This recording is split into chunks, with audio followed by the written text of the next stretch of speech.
সাল্লাল্লাহু আলাইহি ওয়াসাল্লাম একটা হাদিসের মধ্যে বলেছেন যে তোমরা কি জানো কিয়ামতের মাঠে সবচেয়ে বড় মিসকিন কারা হবে? সাহাবায়ে কেরাম বলছেন, আমরা তো মনে করি যার সম্পদ কম, অর্থবিত্ত কম, সেই সবচেয়ে বেশি মিসকিন, সবচেয়ে বড় মিসকিন। আল্লাহর নবী সাল্লাল্লাহু আলাইহি ওয়াসাল্লাম বলছেন, বরং প্রকৃত মিসকিন সে ব্যক্তি যে কিয়ামতের মাঠে নামাজ, রোজা, হজ, যাকাত আমলের নেকি নিয়ে উঠবে, পাহাড় সম নেকি নিয়ে উঠবে, কিন্তু অনেক পাওনাদার দাঁড়িয়ে থাকবে। কারো হক নষ্ট করেছে, কারো গীবত করেছে, কারো কাউকে অপবাদ দিয়েছে, কাউকে অত্যাচার করেছে, সবাই দাঁড়িয়ে থাকবে। এদের হক আদায় না করা পর্যন্ত সে পুলসিরাত পার হতে পারবে না।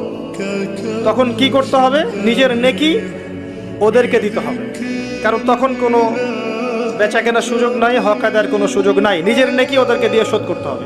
নেকি শেষ হয়ে গেলে কি হবে? অন্যের গুনাহ তার আমলনামায় আসবে, পরে দেখা যাবে ওই ব্যক্তি জান্নাতে চলে গেছে আর এই ব্যক্তি পাহাড় সমান নেকি নিয়েও জাহান্নামে চলে গেছে।